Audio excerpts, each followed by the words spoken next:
सीतापुर शहर में राजू नाम का एक दर्जी काम करता था। ऐसी और कहानियाँ देखने के लिए हमारे चैनल को लाइक, सब्सक्राइब और कमेंट जरूर करें। राजू बहुत ही बदमाश किस्म का आदमी था। जब उसकी दुकान में कोई औरत या लड़की ग्राहक आती तो वो इसी नाप का सूट बना दो। ऐसे थोड़ी होता है। देखिए, इतने महीनों में आपकी कमर या आपका साइज कुछ तो बड़ा होगा। अगर मैं पुरानी नाप से ही ये वाली सूट बना दूंगा तो फिर फिटिंग सही नहीं होगी ना। अच्छा ठीक है, फिर ले लो ना। महिला के इतना कहने पर ही राजू की आंखों में चमक आ जाती। अपने गले में पड़े इंच टेप से वो नाप लेने लगता है। हाँ भाभी जी, जरा सा सामने आइए।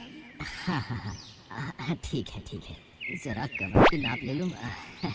उसके बाद तो वो लगभग आधे घंटे नाप लेने में ही लगा देता। और अगर कोई उससे कहता कि अरे राजू मास्टर जी, कितनी देर से नाप ले रहे हो, शाम तक नाप ही लोगे क्या? देखिए भाभी जी, मेरा नाम है राजू मास्टर। मैं अपने काम से कोई समझौता नहीं करता। हाँ, ठीक से नाप लूंगा तभी तो मस्त सूट बना पाऊंगा ना। अब इस बात पर कोई क्या ही उसे बोलता। बहरहाल औरत के जाने के बाद वो उस औरत के ख्याल में खो जाता। और क्या मस्त फिगर थी भाभी जी की। ओहो, इसके आगे तो सारी हीरोइनें फेल है यार। वाह ऊपर वाले, क्या किस्मत बनाई है तुमने मेरी। जरूर मैंने पिछले जन्म में कोई अच्छे कर्म किए होंगे जो आपने मुझे दर्जी बनाया। हे भगवान, बस एक ही प्रार्थना है कि अगले जन्म मुझे दर्जी ही कीजिए, ताकि मैं अलग अलग और खूबसूरत औरतों के नाप ले सकूं। राजू टेलर अपने काम की आड़ में औरतों के साथ छेड़छाड़ किया करता था। अब उसका प्रोफेशन ही ऐसा था कि लोगों को ज्यादा कुछ पता नहीं लगता। श्यामपुर में विनीता नाम की एक रिटायर्ड टीचर अपनी बेटी सिम्मी और बेटे विकास के साथ रहा करती थी।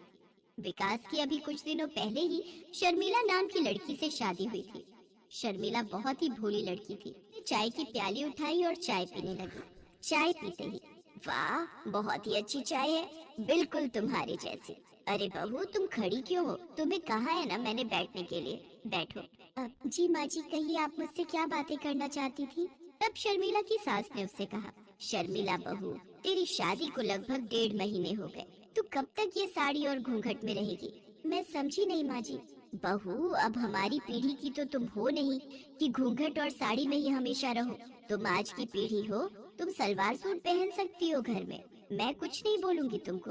पर माँ जी, मैं तो सलवार सूट लेकर आई ही नहीं। मुझे लगा कि शादी के बाद साड़ी में ही रहना होगा। भला ऐसा भी होता है क्या? उसके बाद विनीता ने अपनी बेटी सिम्मी को आवाज लगाई, सिम्मी, सिम्मी। सिम्मी उस समय कॉलेज जाने के लिए तैयार हो रही थी। माँ की पुकार सुनकर वो बाहर आई। हाँ मम्मी, क्या कह रही हो? कहीं जा रही हो क्या? क्या मम्मी, इस समय मैं कॉलेज जाती हूँ ना, पर आज तो संडे है ना। सिम्मी बेटा, वो तुम्हारे पास 3-4 सूट के कपड़े पड़े हैं ना जो पिछले महीने खरीदे थे? हाँ माँ, है तो। सुनो ना, वो तुम भाभी को दे दो, वो उसे राजू टेलर के पास जाकर सिलवा लेगी। तुम्हारी भाभी के पास एक भी सूट नहीं है। अच्छा माँ, मैं दे देती हूँ। सिम्मी ने सूट के कपड़े अपनी भाभी को दे दिए। सिम्मी कॉलेज चली गई। बहू सुनो, ये लो सूट का कपड़ा, इसे सिलवा लो। यहाँ से थोड़ी दूर पर राजू टेलर्स है, तुम उसके पास चली जाओ। मैं अकेली जाऊँ?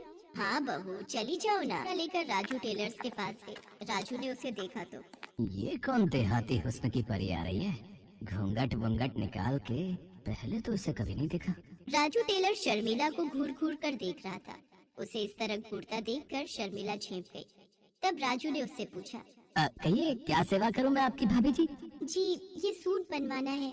हाँ हाँ, बना देंगे बना देंगे। वैसे कैसा बनवाना है, पटियाला या नॉर्मल? पटियाला। अरे पटियाला नहीं पता आपको? आजकल वो स्टाइल बहुत चलता है। मैं तो एक्सपर्ट हूँ पटियाला का। मेरे पास दूर दूर से लोग आते हैं पटियाला सूट सिलवाने। उसके बाद राजू टेलर ने शर्मिला को दुकान पर रखे कुछ सैंपल दिखाए। शर्मिला को वो पसंद आ गए।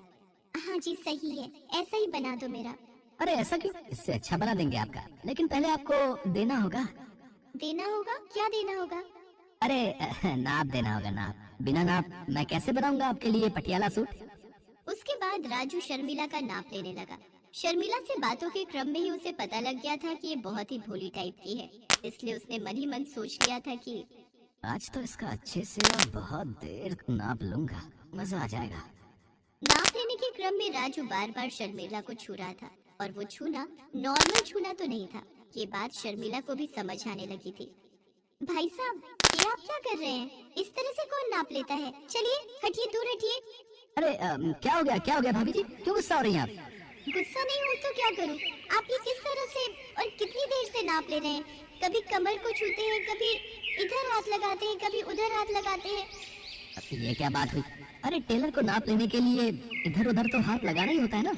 अब मेरी आंखों में कोई मशीन तो सेट नहीं है कि एक बार किसी को देखें और परफेक्ट नाप ले ले। राजू अपनी बेहुदा दलीलों से अपनी कारगुजारी को ढकने की कोशिश कर रहा था, लेकिन शर्मिला भले ही भोली थी, लेकिन ना समझ तो बिल्कुल भी नहीं थी। देखो, मेरे सामने ज्यादा तेज बनने की कोशिश मत करो। मुझे पता है तुम क्या कर रहे थे। मैं चुपचाप सुन रहा हूं तो इसका ये मतलब नहीं है कि आप कुछ भी इल्जाम लगाओ। अरे मैं कोई नया टेलर नहीं बनाऊं, सालों से यहाँ काम करता हूँ। हाँ, और न जाने कितनी औरतों के सूट सिले मैंने। किसी ने इस तरह से मुझ पर इल्जाम नहीं लगाया जैसे आप लगा रही हैं। अगर आपको मुझसे सूट नहीं सिलवाना तो आप जा सकती हैं, लेकिन इस तरह के बेहुदा इल्जाम तो मत लगाइए मुझ पर। मैं बीवी बच्चों वाला आदमी हूँ। शर्मिला वहाँ से चली तो गई, लेकिन उसने अपनी सास को सारी बातें बताई। ये तुम क्या कह रही हो बहू? हाँ माँ जी, वो बहुत ही बदमाश दर्जी है। उसने नाप लेने की आड़ में मेरे साथ बदतमीजी की। माँ जी, मुझे तो वो शक्ल से ही बदमाश लगता है। अच्छा सुनो, सिम्मी को आने दो, फिर चलते हैं तीनों मिलकर उस बदमाश दर्जी की दुकान पर। सिम्मी के आने के बाद तीनों ने मिलकर एक प्लान बनाया। इस बार सिम्मी उस दर्जी की दुकान पर गई और सूट सिलवाने की बात कही। अपनी आदत से मजबूर राजू टेलर बेशर्मी के साथ सिम्मी की नाप लेने लगा, लेकिन इस बार उसकी सारी हरकत दूर छिपी उसकी भाभी ने रिकॉर्ड कर ली। फिर उन्होंने पुलिस को फोन कर वहां बुला लिया। थोड़ी देर में पुलिस वहां पहुंच गई। पुलिस को देखकर राजू टेलर के चेहरे का रंग उड़ गया। क्यों रे, तू ही है ना राजू टेलर? जी मैडम, मैं ही हूँ। कोई बात हो गई है क्या?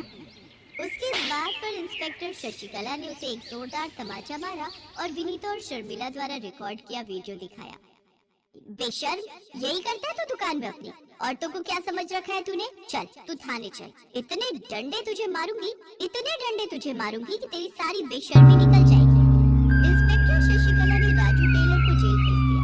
उस पर मुकदमा चला। उसे 4 साल की जेल हुई। इस प्रकार शर्मिला सीधी भले थी, लेकिन उसने राजू टेलर को अच्छा सबक सिखाया।